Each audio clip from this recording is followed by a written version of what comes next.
दोस्तों, आप तो ये बात जानते ही हैं कि पारस और गोल्डी की आपस में बहुत दोस्ती है और वो हमेशा एक दूसरे के साथ मिलकर खेलते भी हैं और शरारत भी करते हैं। आज सुबह भी वो दोनों सड़क के साथ बनी हुई मामा भालू की बेकरी के पास से गुजर रहे थे कि उनको ताजा ताजा बिस्किट की खुशबू आई। दोनों को शरारत सूझी और वो बेकरी की तरफ चल दिए। उन्होंने सोचा कि आज मामा भालू की बेकरी से लेकर बिस्किट खाए जाए। बस इसी ख्याल से वो बेकरी में दाखिल हुए, लेकिन उन्होंने देखा कि भालू मामा इस बेकरी में मौजूद नहीं थे, लेकिन गरम गरम बिस्किट की ट्रे रखी थी। पारस ने कहा, मुझसे तो नहीं रुका जा रहा, मैं तो बिस्किट खाऊंगा। गोल्डी ने भी इसका साथ दिया और वो बिस्किट की ट्रे से कुछ बिस्किट उठाकर जल्दी से बेकरी से बाहर चले गए और जंगल में दरख्त के नीचे बैठकर बिस्किट खाने लगे।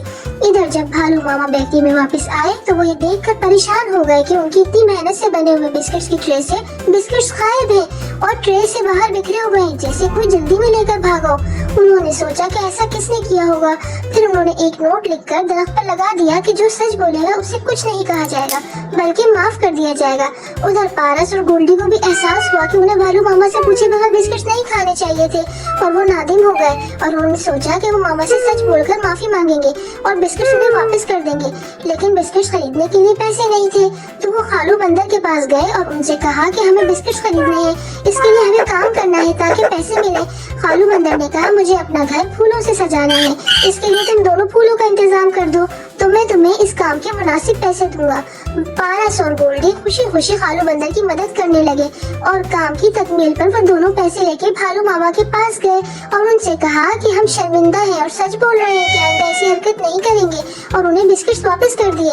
भालू मामा ने उन्हें माफ कर दिया और उन्हें कहा कि अब आपने सच बोला है तो मेरी तरफ से बिस्किट्स आपके लिए हैं। फिर उन लोगों ने मिलकर बिस्किट्स खाए और खुशी खुशी घर को रवाना हुए।